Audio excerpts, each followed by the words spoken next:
بسم الله الرحمن الرحيم.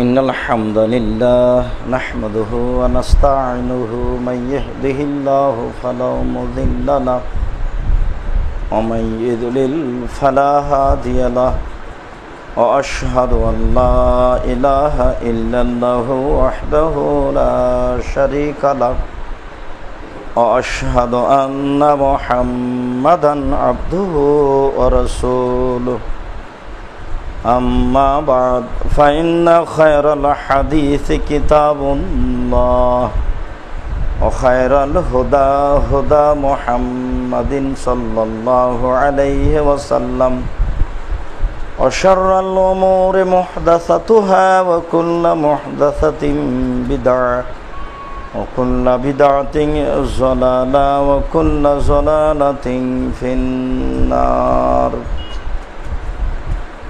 أعوذ بالله من الشيطان الرجيم. ومن الناس من يشتري لهو الحديث ليضل عن سبيل الله ويتخذه هزوا أولئك لهم عذاب مهين.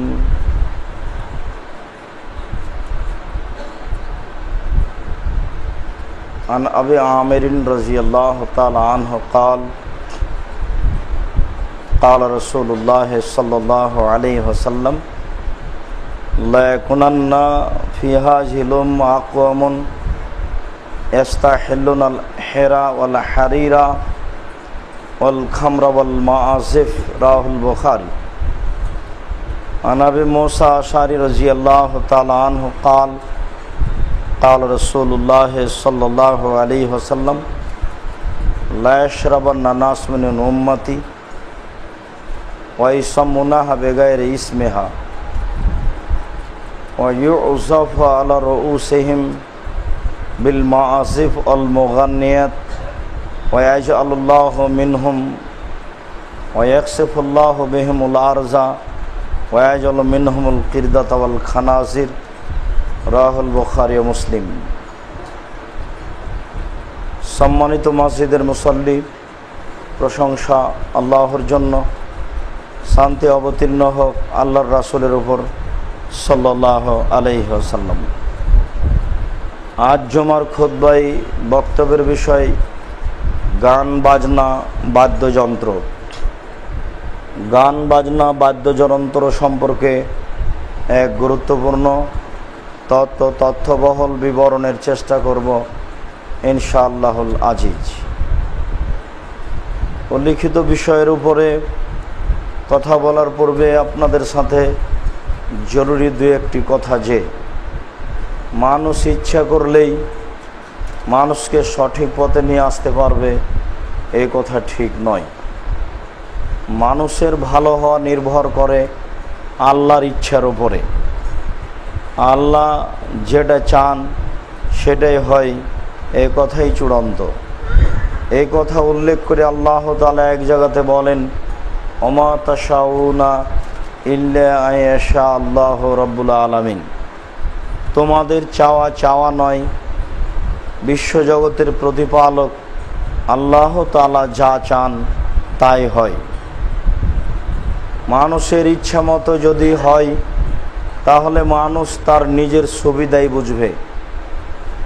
অনেক সময় তার জন্য যেটা কল্যাণকর সেটাকেও সুবিধা বুঝেছে, যেটা তার জন্য অকল্যাণকর সেটাকেও সুবিধা বুঝেছে। কেন? তো মানুষ, তার ভালো মন্দর বিষয়টি তার কাছে প্রাধান্য নয়, তাৎক্ষণিক সুবিধা বিষয়টি তার কাছে প্রাধান্য। এই জন্যই মূলত কোনো কাজ মানুষের ইচ্ছার উপরে হয় না, আল্লাহ তাআলা যা ইচ্ছা করেন সেটাই হয়। তবে মানুষের অকল্যাণ আল্লাহ চান না, আল্লাহ তাআলা মানুষের কল্যাণ চান। ওমর রাদিয়াল্লাহু তাআলা আনহু বলেন, কাযাবা আলান নবী সাল্লাল্লাহু আলাইহি ওয়াসাল্লাম সাবিয়ুন ফিহি ইমরাতুন তাসআ ওয়া তাহলাবু সাদিওহা। ওমর রাদিয়াল্লাহু তাআলা আনহু বলেন যে একদল লোক রাসূল সাল্লাল্লাহু আলাইহি সাল্লামের হাতে বন্দী হয়ে আসলো। সাহাবীগণ কিছু অমুসলিম পুরুষ ও নারীকে বন্দী স্বরূপ ধরে রাসূলের নিকটে নিয়ে আসলেন। তাদের মধ্যে ছিল একজন মহিলা। সে মহিলা দেখা গেল খুব দ্রুত ছুটাছুটি করছে। তার বুকে স্তনে দুধ এত বেশি যে মনে হচ্ছে যেন দুধ বহে পড়ে, দুধ প্রবাহিত হয়, এমন একটা পরিস্থিতি। ছুটাছুটি করতে করতেই ফাওয়াজাদাত ওয়ালাদান ফিসাবিয়ে, সে তার বাচ্চাকে পেয়ে গেল বন্দীদের মাঝে।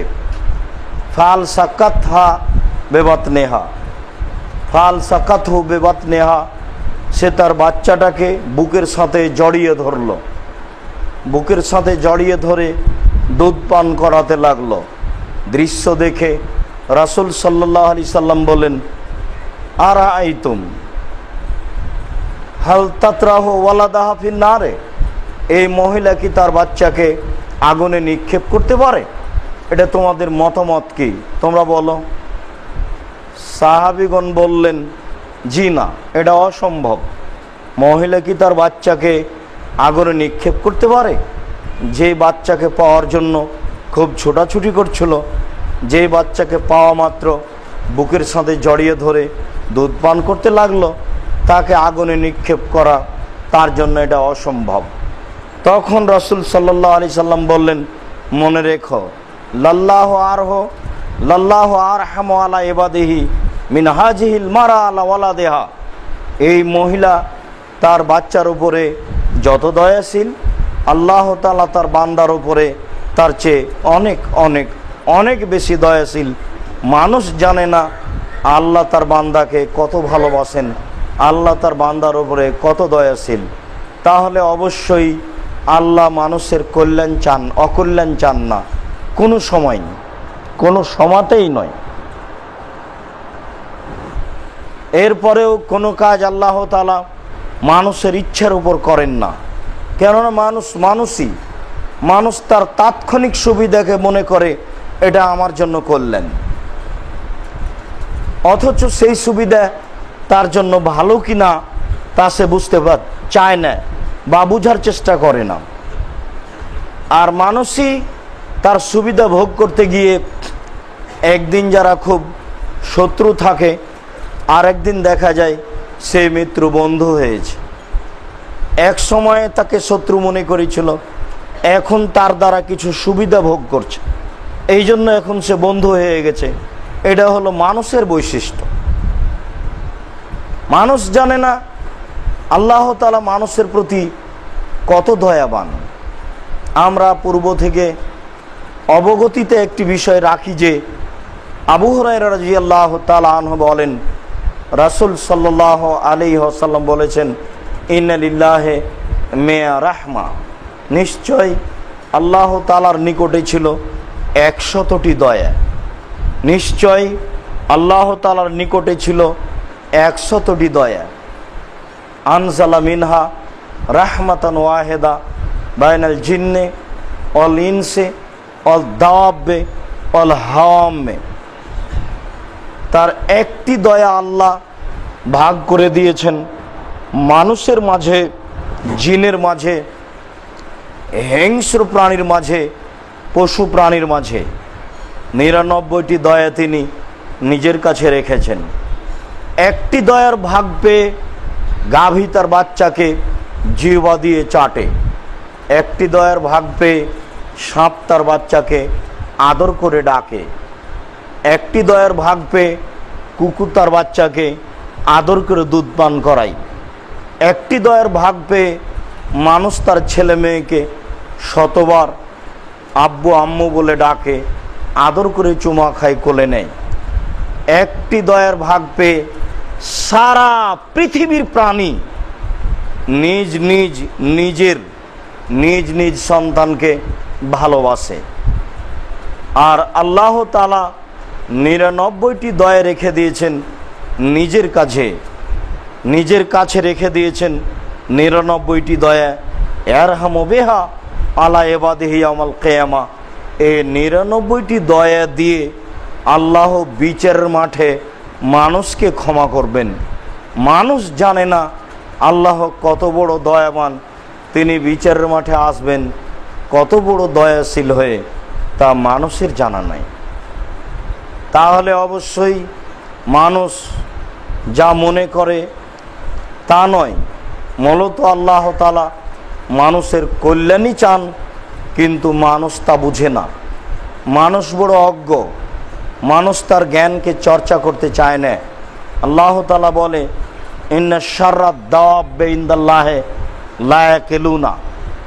নিশ্চয় আল্লাহর নিকটে সবচেয়ে নিকৃষ্ট প্রাণী মানুষ ওরাই, যারা জ্ঞান চর্চা করে না, বিবেক বুদ্ধিকে কাজে লাগায় না, জ্ঞান চর্চা করে না, বিবেক বুদ্ধিকে কাজে লাগায় না, জ্ঞান চর্চা করে না। এরাই হচ্ছে সবচেয়ে নিকৃষ্ট মানুষ, খারাপ মানুষ। মানুষ জানে না আল্লাহ তাআলা মানুষের প্রতি কত বড় দয়াশীল। মহান আল্লাহ বলেন, আমিনান নাসে মান ইয়াশতারি লাহু আল হাদিস লিইউযিল্লা আন সাবিলিল্লাহ ওয়া ইয়াত্তাখিযাহা হুজুয়া। নিশ্চয়ই যারা গান বাজনা, বাদ্যযন্ত্র, খেলতামাশা ক্রয় করে, ব্যবস্থা করে, নিয়ে আসে মানুষকে দিন ধর্ম থেকে বেখিয়াল করার জন্য। গান বাজনার পিছনে, বাদ্যযন্ত্রের পিছনে মানুষ লেগে থাকে, এমন ব্যবস্থা যারা করে, অথচ এই বিষয়ে তারা অজ্ঞ, তাদের এতে কোনো জ্ঞান নেই, তারা বুঝে না। আল্লাহ তাআলা বলছেন, লাহুম আযাবুম মুহিন, তাদের জন্য রয়েছে অপমানজনক শাস্তি। কোনো জায়গায় আল্লাহ তাআলা বলেন আযাবুন আলিম, কষ্টদায়ক শাস্তি। আর কোনো জায়গায় আল্লাহ তাআলা বলেন আযাবুম মুহিন, অপমানজনক শাস্তি। অবশ্যই দুইটা দুই রকম। জাহান্নামে কষ্টদায়ক শাস্তিও আছে, অপমানজনক শাস্তিও আছে, যেটা আমরাও বুঝি। আমরা কি বুঝি? একটা লোক অন্যায় করেছে, তাকে 10 জুতা লাগানোর জন্য বলা হলো, অবশ্যই তাকে লাগবে। 10 লাঠি মারার জন্য বলা হলো, অবশ্যই তার পিঠ শরীর ফেটে যাবে। তাহলে এটা একটা শাস্তি। আর একজন অপরাধ করেছে, তাকে বলা হলো তুমি জনগণের সামনে মাটিতে থুতু ফেলে দিয়ে আবার জিহ্বা দিয়ে চেটে নাও, এটা একটা শাস্তি। এতে তার শরীরে কোনো কষ্ট হবে না, ওটাও শাস্তি। তো এটা কেমন আর ওইটা কেমন? মানুষ যেমন বুঝে কষ্টদায়ক শাস্তি, অপমানজনক শাস্তি, আল্লাহ তেমন নির্ধারণ করেছেন কষ্টদায়ক শাস্তি, অপমানজনক শাস্তি। শুনুন, কষ্টদায়ক শাস্তি মানুষ চুরি করেছে, কষ্টদায়ক শাস্তি মানুষ সালাত আদায় করেনি, কষ্টদায়ক শাস্তি মানুষ সিয়াম পালন করেনি, কষ্টদায়ক শাস্তি মানুষ আল্লাহর বিধানকে মানেনি। এগুলো হচ্ছে কষ্টদায়ক শাস্তি। আর অপমানজনক শাস্তি, যাতে মানুষ নিজে আনন্দ ভোগ করেছে, নিজেকে খুব ভালো লেগেছে, দিন রাত বাড়িতে বাজনা চলছে, বেশ ভালোই লাগে। আবার দেখবেন মাথায় টুপিও আছে, আবার দাড়িও আছে, বাজনা যখন চলছে তার আঙ্গুলটাও ওইভাবে নড়ছে, মাথাও হিলছে, তার মানে ও স্বাদ পাচ্ছে। ও বাদ্যযন্ত্রের সাথে এবং গানের সাথে ধীরে ধীরে মিশে যাচ্ছে, সবাকেই ভালো লাগে, বাড়ির সবাকেই ভালো লাগছে, বেশ মিষ্টি লাগে। এটা হচ্ছে অপমানজনক শাস্তি, স্বাদ লাগে। তার উপরন্তু ওই যে নগ্ন ল্যাংটা মেয়ে চোখের সামনে নাচছে কাপড় না পরেই, খুব ভালো লাগে। রাতের অন্ধকারে, দিনের সময়ে সময়ে, তাহাজ্জুদের ফাঁকে ফাঁকে, হজের ফাঁকে ফাঁকে, ওমরার ফাঁকে ফাঁকে, বাহ, হজ করে জান্নাত কিনতে চায়। জান্নাত পৈতৃক সম্পত্তি। राजशाही चांपानेर और हवाई लड्डू दोनों हाथ में लड्डू है, जो चाहे उसको खा ले, जो चाहे उसको छोड़ दे।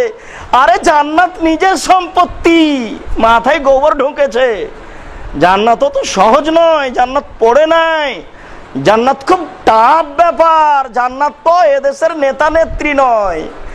আরে নারী পুরুষ কবরের পাশে দাঁড়িয়ে আছে, নারী পুরুষ একাকার হয়ে আছে, এটা এক অপরাধ। আর একজন হিন্দু মানুষ আছে, এটা আরেক অপরাধ।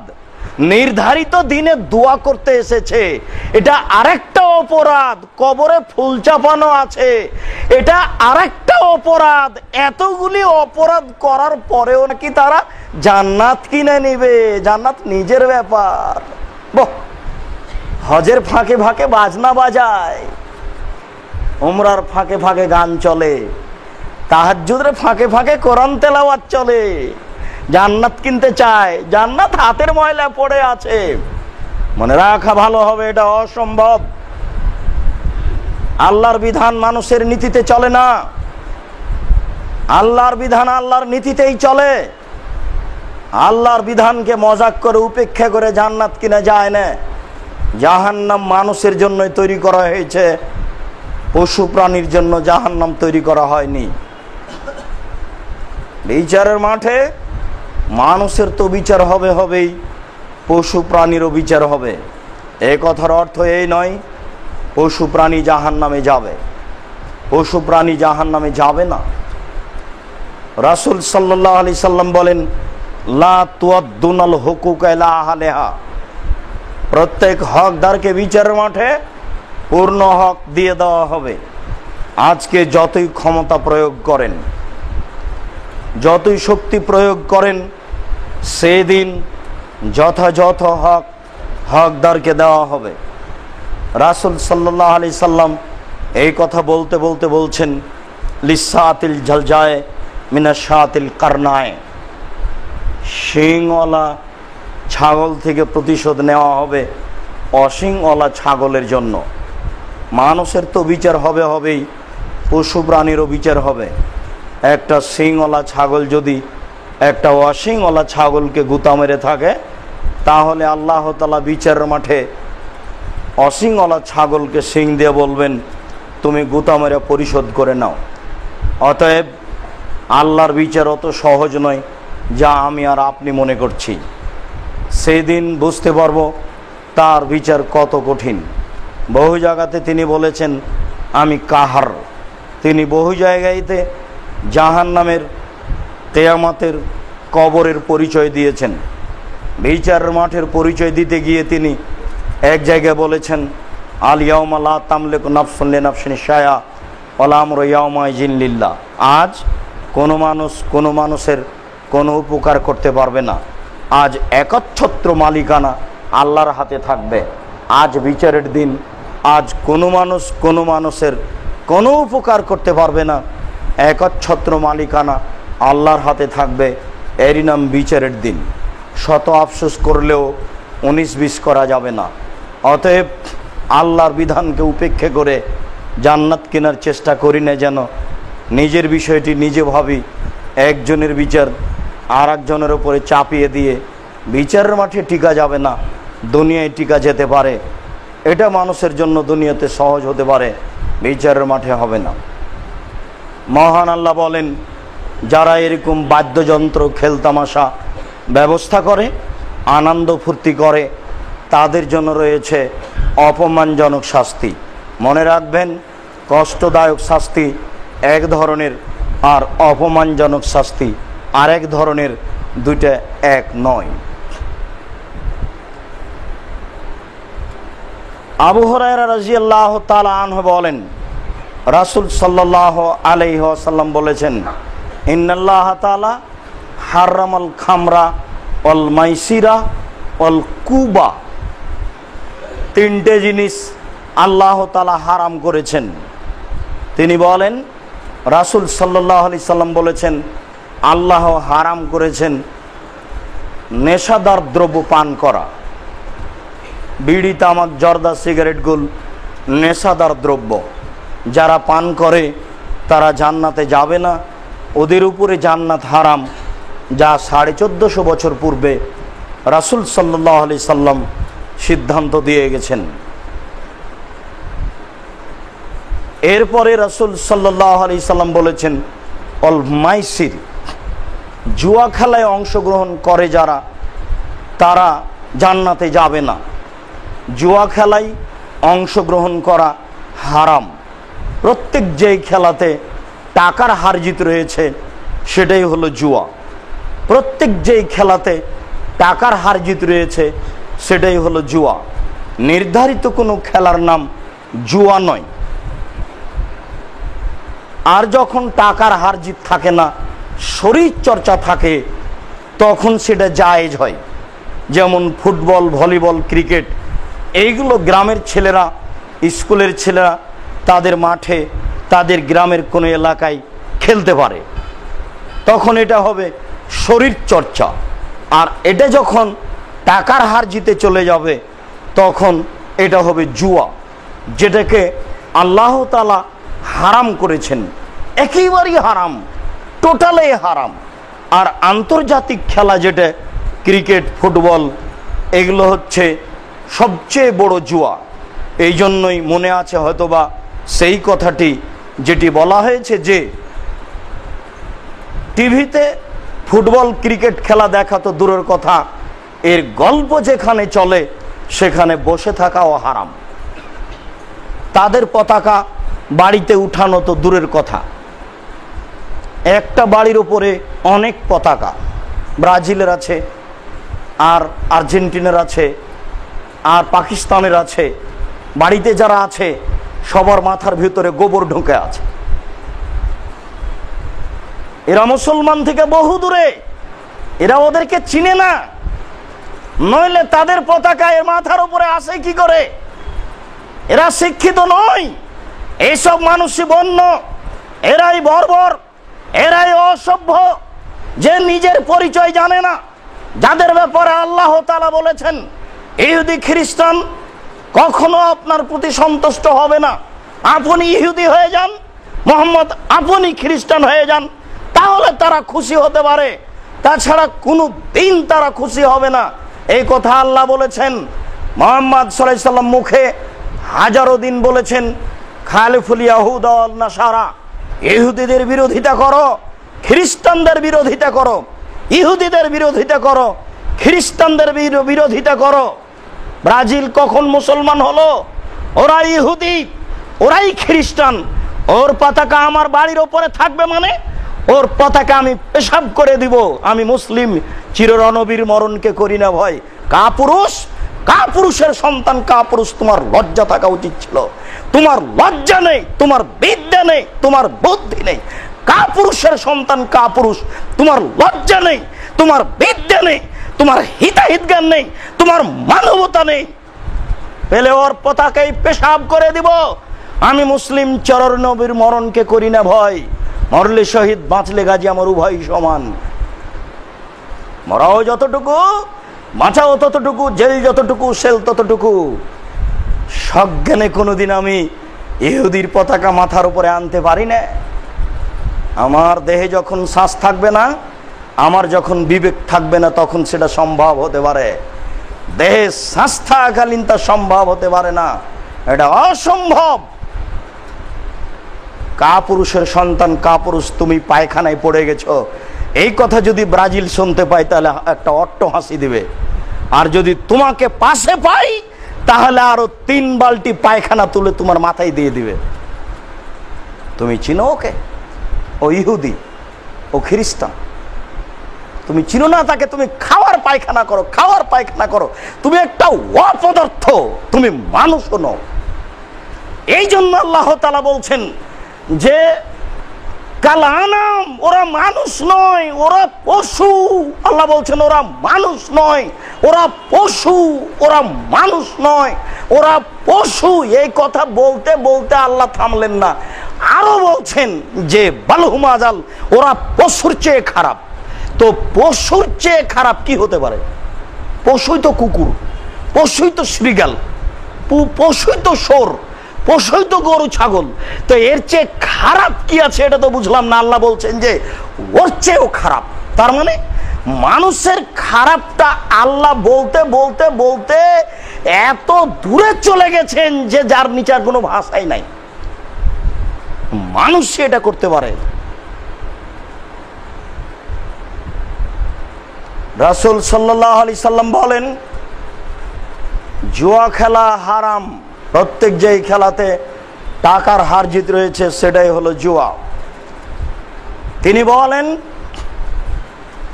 যেই খেলায় শরীর চর্চা নেই, বসে বসে সময় কাটায়, এই খেলা আরো খারাপ।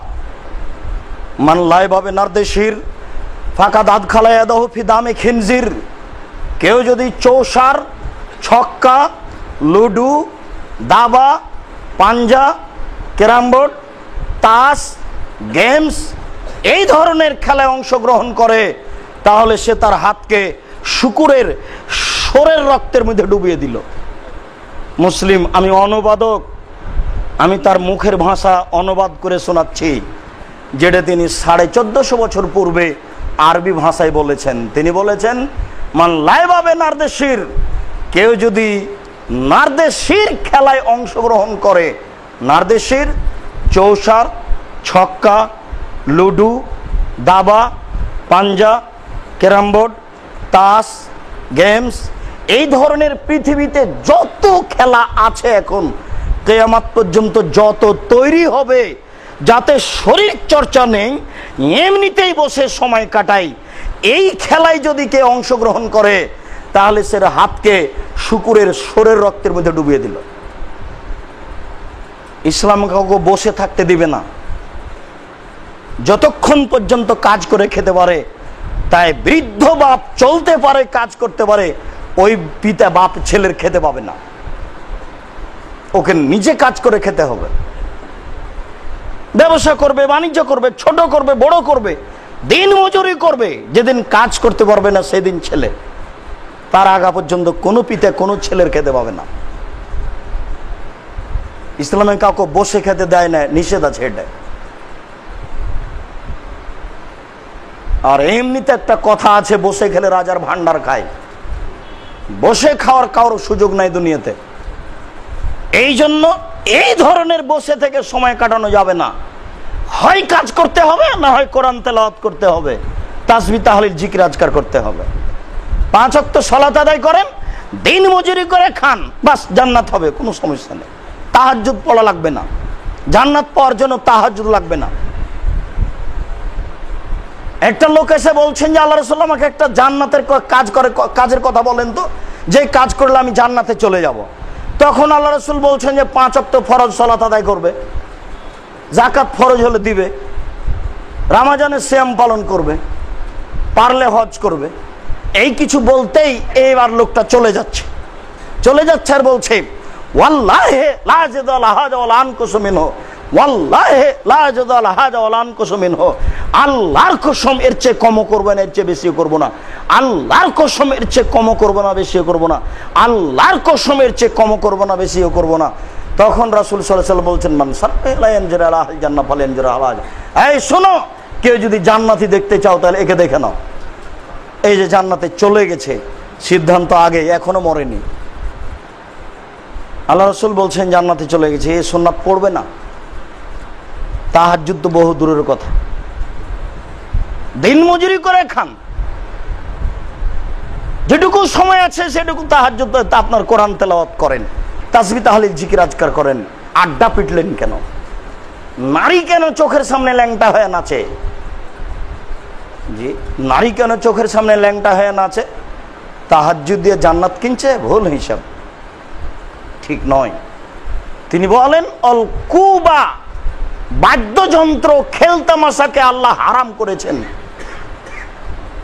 মাসউদ আব্দুল্লাহ ইবনে মাসউদ রাদিয়াল্লাহু তাআলা আনহু বলেন, রাসূল সাল্লাল্লাহু আলাইহি ওয়াসাল্লাম হারাম করেছেন বায়াল খামরে, নেশাদার দ্রব্য ক্রয় বিক্রয় হারাম। বায়াল আসনামে পুতুল ক্রয় বিক্রয় হারাম। পুতুল, ছবি মূর্তি ক্রয় বিক্রয় হারাম, যেটা আপনারা রাস্তার মোড়ে মোড়ে তুলে রেখেছেন। আরো বাড়িতে আরো কত জায়গায় আপনি নাকি খাঁটি আহলে হাদিস। মূর্তির পাশে বসে থেকে থেকে খাঁটি আহলে হাদিস, ছবির পাশে বসে থেকে তাহাজ্জুদ পড়ার বলে আমি খাঁটি আহলে হাদিস। নিজে নিজেই জান্নাতে চলে যাবে, নিজে নিজেই জান্নাতে চলে যাবে, খাঁটি আহলে হাদিস। যে ছবি মূর্তি ক্রয় বিক্রয় হারাম। এরপরে তিনি বলছেন বায়াল মহিনা, বায়াল মোগান্না, নারী যারা গান বাজনা করে এদের ক্রয় বিক্রয় হারাম। যেসব মেয়েরা গান বাজনা করে, গান বাজনা বাদ্যযন্ত্র নাচে, এদের মাধ্যম যত আছে সেটাও হারাম। রাসূল সাল্লাল্লাহু আলাইহি ওয়াসাল্লাম একসাথে তিনটি কথা বললেন। আবু হুরায়রা রাদিয়াল্লাহু তাআলা আনহু বলেন, রাসূল সাল্লাল্লাহু আলাইহি ওয়াসাল্লাম বলেছেন, লা তাবিউল কায়নাত, যেসব মাধ্যম গান বাজনার তাদের তোমরা ক্রয় করো না। যেসব মেয়েরা নাচে তাদের তোমরা ক্রয় করো না। ওয়ালা তাশতারুহুন্না, তোমরা তাদের বিক্রয় করো না। তাদের কিনবেও না, তাদের বিক্রিও করবে না। তাদের কিনবে না, তাদের বিক্রিও করবে না। ওয়ালা তুআল্লিমুহুন্না, তোমরা তাদের গান বাজনা শিখিয়ে দিও না। হেডমাস্টারের স্কুল হেডমাস্টারই চলে না, মেয়েকে গান বাজনা শিখিয়ে দেওয়া ছাড়া, নাচানো ছাড়া। মানুষ নিচে যেতে যেতে কত নিচে চলে গেছে। এইদিকে রাসূল সাল্লাল্লাহু আলাইহি সাল্লাম বলছেন, তোমরা মেয়েদেরকে গান বাজনা শিখিয়ে দিও না, বাদ্যযন্ত্রের কাজ তোমরা তাদেরকে শিখিয়ে দিও না।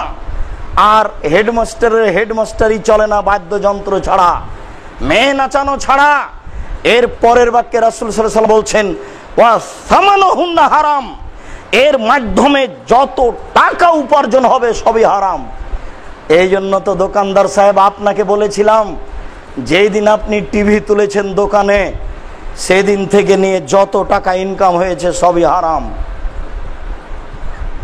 আপনার টিভিতে মেয়ে নাচছে ল্যাংটা হেতে, যত মানুষ দেখছে, সমস্ত মানুষ যত পাপ করছে সমস্ত পাপের সমপরিমাণ পাপ আপনার হচ্ছে। আপনি যদি মারা যান আর এই টিভি যদি দোকানে থেকে যায়, যত দিন থাকবে এতে যত পাপ হবে সমস্ত পাপের সমপরিমাণ পাপ আপনার হবে, আপনার কবরে যাবে। এর নাম সাদকা জারিয়া পাপ। কবরে চলে গেছেন, পাপ আপনার কবরে যেতেই থাকবে, শাস্তির হার বাড়তেই থাকবে। বিচারের মাঠে ফলাফল তো জাহান্নাম আছেই। বিশ্বাস করুন, মানুষ যাবে জাহান্নামে, গরু ছাগল পশু প্রাণী যাবে না। মানুষ যাবে জাহান্নামে, গরু ছাগল পশু প্রাণী যাবে না। তিনি বলেন, তোমরা গান বাজনার মাধ্যম কিনো না, তোমরা গান বাজনার মাধ্যম বিক্রয় করো না, তোমরা গান বাজনা শিখিয়ে দিও না। গান বাজনার মাধ্যমে যেসব টাকা উপার্জন হয় তা হারাম। আল্লাহ আমাদের বুঝার তৌফিক দান কর, আল্লাহুম্মা আমিন। আল্লাহুম্মা সাল্লি আলাইহি, আল্লাহুম্মা বারিক আলাইহি। আলহামদুলিল্লাহি ওয়াহদা, আসসালাতু ওয়াসসালামু আলা মান লা নাবিয়্যা বা'দা। আবু মুসা আশআরী রাদিয়াল্লাহু তাআলা আনহু বলেন, রাসূল সাল্লাল্লাহু আলাইহি ওয়াসাল্লাম বলেছেন, লা ইয়াসরাবানা নাসুন মিন উম্মতি ওয়া ইয়াশমুনা বিগাইরি ইসমিহা, আমার উম্মত অচিরে নেশাদার দ্রব্য পান করবে, নাম দিবে অন্য। তারা মদ খাবে কিন্তু নাম মদ দিবে না। হিরোইন সবাই জানে মদ, গাঁজা সবাই জানে মদ, ফেন্সিডিল সবাই জানে মদ। তাহলে রাসূল কোনটা বললেন? যেটা তিনি বললেন, আমার উম্মত নেশাদার দ্রব্য পান করবে তবে নাম দিবে অন্য। আপনি বের করেন। আমি তো বলছি এই কোকোকোলা, ঠান্ডা, মেরিন্ডা, পেপসি আরো যত আছে এগুলো সবই মদ, সবই হারাম। কিভাবে তৈরি হয়েছে সেটা আপনি জানেন না। এগুলো সবই মদ, সবই হারাম। আমি আপনাকে আপনার চিহ্ন স্বরূপ দুটা বললাম, আপনি নিজে বের করেন সেটা কোনটা, যেটা নবী বলেছেন। মুহাম্মদ সাল্লাল্লাহু আলাইহি ওয়াসাল্লাম বলেছেন আমার উম্মত মদ খাবে, তবে নাম দিবে অন্য। তো ফেন্সিডিল যে মদ এটা তো সবাই জানে, হিরোইন তো মদ এটা সবাই জানে, গাঁজা যে মদ এটা সবাই জানে। তো এটা রাসূল বলেননি।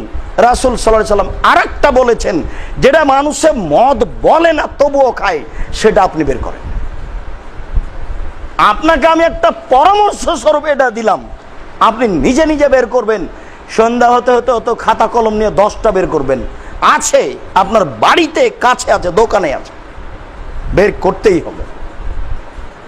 তিনি বলেন ওয়াইজাফাল রুসহিম বিল মাযিব ওয়াল মুগান্নিয়াত, নেতাদের সম্মান করা হবে গায়িকা দিয়ে, বাদ্যযন্ত্র দিয়ে। এমপি, মন্ত্রী, বিদেশি নেতা নেত্রী তাদের সম্মান করা হবে নারী দিয়ে, বাদ্যযন্ত্রের মাধ্যমে। এই কথা তিনি 1450 বছর পূর্বে বলে গেছেন, যেটা আপনি এখন দেখতে পাচ্ছেন। যারা সম্মান জানাচ্ছে তারা নাচে, তারা গান গায়। তার বাপ আবার মাথায় টুপি দিয়ে চেয়ারে বসে দেখে মেয়ে আমার কেমন নাচতে পারে। মেয়ে না মাথায় টুপি দিয়ে হজ করে জান্নাত কিনতে চায়। ধর্মকে বাপে মজাক করে। ধর্ম হচ্ছে হাতের ময়লা, ধর্ম হচ্ছে হাতের ময়লা। ধর্মকে এরাই মজাক করে, মনে করছে যে বিচারও আমার হাতে। জি না, বিচার আপনার হাতে নেই, বিচার আল্লাহর হাতে আছে। আপনি ধর্মকে যতই মজাক করেন, বিচার একদিন হবেই। তিনি বলেন ওয়ায়াকসিবুহুমুল্লাহু বিহিমুল আরজা, এইসব মানুষের উপরে ভূমিকম্প হবে। ওয়ায়াজল মিনহুমুল কিরদাতাল খানাজির, এইসব মানুষকে আল্লাহ শূকর এবং বানর করে দিবে। এদের উপরে ভূমিকম্প হবে, এদেরকে আল্লাহ শূকর এবং বানর করে দিবে। যারা গান বাজনা বাদ্যযন্ত্রে অভ্যাসী, যারা এগুলো চায়।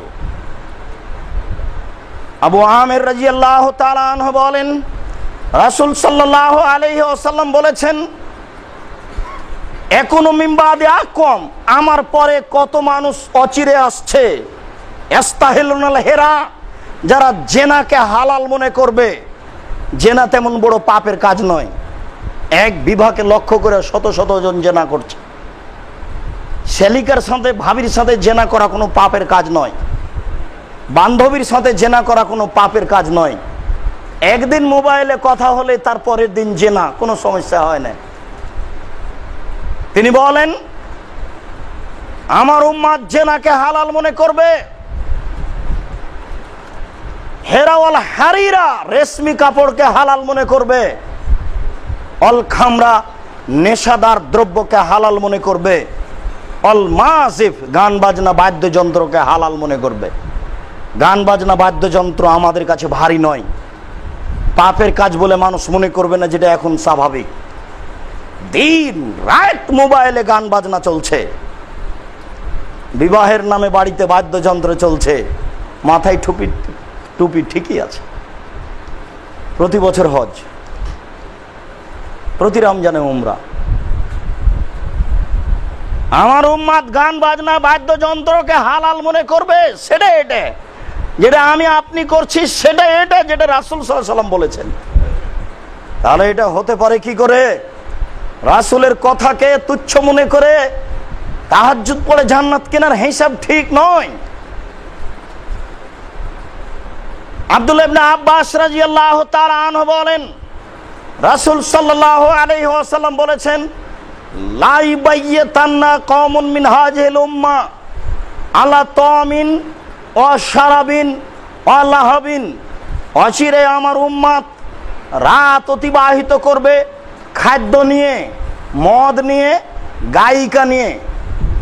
অচিরে আমার উম্মাত দিন রাত কাটাবে 3টে জিনিস নিয়ে, মদ, খাদ্য, গায়িকা। মেয়েরা নাচবে, গান বাজনা চলবে, খাদ্য পানি থাকবে, মদ থাকবে, হিরোইন না হলে আরো তো আছে, যেগুলো আপনিও বলছেন, যেগুলো আমি বললাম। কলকাতা থেকে হিরোইন না হয় আসেনি, তো আরো আছে, যেটা আপনার বাড়িতে আছে, চলছে। যেটা রাসূল সাল্লাল্লাহু আলাইহি ওয়াসাল্লাম বললেন সেটা আপনি আবার ভাবুন। তিনি বলছেন, অচিরে আমার উম্মাত তিনটে জিনিস নিয়ে রাত অতিবাহিত করবে। তাদের সামনে থাকবে খাদ্য, তাদের সামনে থাকবে মদ, তাদের সামনে থাকবে গান বাজনা, বাদ্যযন্ত্র, গায়িকা। এরপরে তিনি বলেন, ফায়াসবাহু, তারা সকাল করবে, ফায়াজালাল্লাহু লাহুম কিরদাতানা খানাজির, আল্লাহ তাদেরকে করে দিবেন শুকুর, তাদেরকে করে দিবেন বানর। শুকুর বানর কেন? শুকুর বানর কেন? তাদেরকে করে দিবেন কুকুর। তাই এই কথা আল্লাহ বললেন না কেন? শুকুর বানর কেন? তাদেরকে করে দিবেন আল্লাহ শ্রীগাল, তাদেরকে আল্লাহ করে দিবেন পশু প্রাণী, সাপ ব্যাং করে দিবেন। কিন্তু শুকুর আর বানর কেন? বানর হচ্ছে অনুকরণীয়। এইসব নীতি হচ্ছে ইহুদি খ্রিস্টানদের। ওরাই মেয়ে নাচায়, ওরাই গান বাজনা নিয়ে সময় কাটায়, ওরাই গায়িকা নিয়ে সময় কাটায়। ওদের কাছে আজও ধর্ম নেই, তো ওদের অনুকরণ করবে মানুষ। এই জন্য আল্লাহ রাসূল বলছেন এদের চরিত্র হবে বানর। বানরই পৃথিবীতে অনুকরণীয় প্রাণী। বানরই হচ্ছে পৃথিবীতে অনুকরণীয় প্রাণী, যারা অনুসরণ করে। আর মানুষেরই চরিত্র নিচে নামতে নামতে নামতে নামতে এত বেশি নেমে যাবে যে তারা এসব ব্যাপারে, জেনাতে, গান বাজনাতে, বাদ্যযন্ত্রে, সব কথা বলাতে সব ইহুদি খ্রিস্টানদের অনুসরণ করবে। এরপরে শুকুর, হালাল হারাম বাছাই করতে পারে না যে প্রাণী, সেই প্রাণী হলো শুকুর। এর চেয়ে ঘৃণিত প্রাণী খুব কম আছে। আপনার ঢাকা শহরের আশেপাশে শুকুর যেখানে থাকে খায়, ওখানে আর কোনো প্রাণী থাকে খায় না। কুকুরও অত নয়, শুকুর যত, শোর যত, কুকুর তত নয়। তো খারাপের ব্যাপারে একেবারে চিন্তা চেতনা, খারাপের ব্যাপারে নিচে নামতে নামতে নামতে নামতে সবচেয়ে খারাপ প্রাণী হলো শুকুর। তাই রাসূল সাল্লাল্লাহু আলাইহি ওয়াসাল্লাম বলছেন, ওদেরকে শুকুর করে দিবে আল্লাহ, ওদেরকে বানর করে দিবে। বুঝতে পারছেন না? বানর হলো অনুসরণ করাতে সবচেয়ে বেশি। পৃথিবীর কোনো প্রাণী বানরের মতো অনুসরণ করতে পারে না। আর খারাপের দিক দিয়ে শুকুরের চেয়ে আর কোনো প্রাণী নাই দুনিয়াতে। এই জন্য রাসূল সাল্লাল্লাহু আলাইহি ওয়াসাল্লাম বললেন, ওরা এত খারাপ, ওদেরকে আল্লাহ করে দিবেন শুকুর, শোর। ওরা অনুকরণে এত বেশি যে আল্লাহ ওদেরকে বানর করে দিবেন। আনাস রাদিয়াল্লাহু তাআলা আনহু বলেন, রাসূল সাল্লাল্লাহু আলাইহি ওয়াসাল্লাম বলেছেন, লা ইয়াকুনান্না ফি হাযিল উম্মাহ, অচিরে আমার উম্মতে তিনটি বিপদ হবে। খাসফুন, ভূমিকম্প, মাসখুন, আকার আকৃতি পরিবর্তন, কাজফুন, সর্ব ধরনের বিপদ। মানুষের জন্য যত বিপদ হতে পারে, ছেলে মেয়ে নিয়ে, আহাল পরিবার নিয়ে, টাকা পয়সা নিয়ে, ব্যবসা বাণিজ্য নিয়ে, ভোট নেতৃত্ব নিয়ে, দুনিয়াতে যত পথ আছে বিপদের, চাকরি বাকরি হারিয়ে যাওয়া নিয়ে, তা ব্যবসা বাণিজ্য নিয়ে যত পথ আছে, সব পথে বিপদ নেমে আসবে।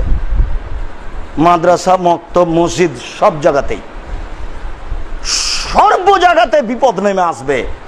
তিনটে বিপদ: এক, ভূমিকম্প; দুই, আকার আকৃতি পরিবর্তন; তিন, সর্ব ধরনের সমস্যা। এই তিনটা জিনিস হবে যখন মানুষ তিনটা কাজ করবে। ওয়াদালিকা, এটা ঘটবে কখন? এজা জারাবু বিল মাযিফ, যখন মানুষ বাদ্যযন্ত্রে লিপ্ত হবে। দেখেন, সব ঘরেই টিভি চলছে। একটা 10তলা বাড়িতে মোটামুটি ধরেন 100টা রুম আছে, প্রায় সব ঘরে ল্যাংটা মেন আসছে আর বাদ্যযন্ত্র চলছে, প্রায় সব ঘরেই। একটা বাড়িতে 10টা মোবাইল আছে, 7টা 8টা মোবাইলে গান বাজনা বাদ্যযন্ত্র চলছে, ল্যাংটা মেন আসছে। এই কথা তো আমি বলিনি, রাসূল সাল্লাল্লাহু আলাইহি ওয়াসাল্লাম বলছেন। যে বাদ্যযন্ত্র বেশি হয়ে যাবে। তারপরে তিনি 3 জাহরাতিল কায়নাত, মেয়েরা নাচবে। দেখেন মোবাইলে মেয়ে নাচছে, দেখেন আপনার বাড়িতে মেয়ে নাচছে, দেখেন দোকানে নাচছে, বিবাহের অনুষ্ঠানে নাচছে, মসজিদের অনুষ্ঠানে নাচছে, মাদ্রাসার অনুষ্ঠানে নাচছে, কলেজ বিশ্ববিদ্যালয়ের অনুষ্ঠানে নাচছে। 2 নম্বরে তিনি বলেন মেয়ে নাচবে। 4 অজারাবু বিল মাযিব, সর্ব ধরনের বাদ্যযন্ত্র প্রকাশ পাবে, খেলতামাশা নাচ প্রকাশ পাবে, খেলতামাশা নাচ, মদ পান প্রকাশ পাবে, খেলতামাশা প্রকাশ পাবে, আর আপনার এই বাদ্যযন্ত্র প্রকাশ পাবে। 1 বাদ্যযন্ত্র খেলতামাশা, 2 মেয়েদের নাচ, 3 নেশাদার দ্রব্য। 3টে জিনিস যখন সমাজে প্রকাশ পেয়ে যাবে তখন তাদের উপরে 3 ধরনের গজব নাজেল হবে। 3টে জিনিস যখন সমাজে প্রকাশ পাবে তখন তাদের উপরে 3 ধরনের গজব নাজেল হবে। আগে গজব, 1 ভূমিকম্প, 2 আকার আকৃতি পরিবর্তন, শুকুর বানর, 3 সর্ব ধরনের বিপদ, পাপ, জারাবু বিল মাযিব, বাদ্যযন্ত্র প্রকাশ, 2 জাহরাতুল কায়নাত, মেয়েদের নাচ, 3 নেশাদার দ্রব্য, শারবুল খমরা, নেশাদার দ্রব্য। এই 3টে জিনিস হবে। আউজাই রাদিয়াল্লাহু তাআলা আনহু বলেন, অফিরায়াতিন ইবনে শিহাব জোহরি রাদিয়াল্লাহু তাআলা আনহু বলেন, লা ইয়াদখুলু মাসরুকুন ফি বাইতিন ফি ওয়ালিমাতিন লাবুন লাহাবুন। সাহাবী তাবেঈ ওই সব বাড়িতে ঢুকতেন না যে সব বাড়িতে গান বাজনা, খেলতামাশা হতো, বাদ্যযন্ত্র হতো। যেই বাড়িতে বাজনা বাজতো, মেয়েরা নাচতো, সেই বাড়ির অলিমায় সাহাবীগণ যেতেন না। কাপুরুষের পরিচয় দিবেন কেন, যাবেন কেন? আমি তো যাই না, আমার তো চলে। কই, আমি তো আপনার দাওয়াত খেতে এরকম দিনে একদিনও যাইনি। হয়তোবা কোনোদিন আপনি খাওয়ার দিয়ে নিয়ে গেছেন এখানে। জি না, লাভ হবে না, কবর পাকা করে দিয়ে সান। শফিকুল ইসলাম জাগরণী বলেছেন, লাভ হবে না, কবর পাকা করে দিয়ে সান। বাপের কবর স্বর্ণ দিয়ে পাকা করে লাভ হবে না। কবি নজরুল ইসলাম বলেছেন, মসজিদের পাশে কবর দিও ভাই। মসজিদের পাশে কেন? বাপের কবরটা কাবা ঘরের নিচে ঢুকে দিল, লাভ হবে না। অতএব এইসব খেলতামাশায় মদ দিয়ে এইরকম দাওয়াত খেয়ে জান্নাত কেনার চেষ্টা করিয়েন না, ভুল হিসাব। রাসূল সাল্লাল্লাহু আলাইহি সাল্লাম ঘুরে এসেছেন আলীর বাড়ি থেকে। কেন? আলীর বাড়িতে ছিল ছবি মূর্তি। রাসূল সাল্লাল্লাহু আলাইহি সাল্লামের বাড়ি থেকে ফিরে গেছেন জিবরাইল আলাইহিস সালাম। কেন? রাসূলের বাড়ির খাটের নিচে ছিল কুকুরের বাচ্চা, এই জন্য রাসূলের বাড়িতে ঢুকেননি জিবরাইল আলাইহিস সালাম। রাসূল সাল্লাল্লাহু আলাইহি সাল্লাম ঢুকেননি আলীর বাড়িতে। আলীর বাড়িতে ছবি ছিল বাড়িতে, এটা আল্লাহ রাসূল বললেন। উমর রাদিয়াল্লাহু তাআলা আনহু দাওয়াত খাননি খ্রিস্টানের বাড়িতে, কেননা তাদের বাড়িতে ছবি মূর্তি আছে। সাহাবীগণ ঢুকতেন না ওই বাড়িতে যে বাড়িতে বাদ্যযন্ত্র থাকতো। অতএব মান সম্মানের হানি হয় না রাসূলের সুন্নাতকে মেনে নিলে। এইসব নাজায়েজ, হারাম, নিকৃষ্ট নীতিতে কাজ কর্মের উপরে লাথি মেরে এক ত্যাগ করে 2 দিনের 1 দিনের 1 ঘন্টার জীবনকে মূল্যায়ন করুন, আল্লাহর নীতিকে স্মরণ করুন। কে কে বলছে এটা ভাববার বিষয় নয়। মরলে কেউ কারো কিছু করতে পারবে না, নিজের বিষয়টি নিজেকেই বুঝাতে হবে, যেটা খুবই জটিল। অতএব নিজেই ভাবুন, আল্লাহ আমরা মানুষ, আমাদের পরিবর্তন তোমার হাতে রয়েছে, তুমি একটু দয়া করে আমাদের পরিবর্তন করো, আল্লাহুম্মা আমিন। আমাদেরকে তুমি এইসব নাজায়েজ হারাম কাজ থেকে দূরে রাখো, আল্লাহুম্মা আমিন। আমাদের যারা মারা গেছে তুমি তাদের কবরের শাস্তি মাফ করো। আমরা যারা অসুস্থ তুমি তাদের আরোগ্য দান করো। আমরা যারা বেঁচে আছি তুমি তাদেরকে তোমার রাসূলের পদ্ধতি অনুযায়ী চলার তৌফিক দান করো। তুমি বড় দয়াশীল, তুমি বড় ক্ষমাশীল, তুমি বড় শক্তিশালী, তুমি সব কিছু করতে পারো। আমরা মানুষ, আমরা অনেক জায়গায় অসহায় আছি, তোমার কাছে একটু দয়া ভিক্ষে চাই, তোমার কাছে একটু রহমত কামনা করি। তুমি একটু দয়া আমাদেরকে দিয়ে তুমি আমাদেরকে সঠিক পথে পরিচালনা করো। প্রতিপালক, তুমি আমাদের এই জুমার খুতবার দাবি দাওয়া কবুল করো, আল্লাহুম্মা আমিন। তোমার দরবারে আন্তরিক দাবি দাওয়া দোয়া রেখে আজকের জুমার খুতবা এখানেই শেষ করলাম। সাল্লাল্লাহু আলাইহি ওয়াসাল্লাম।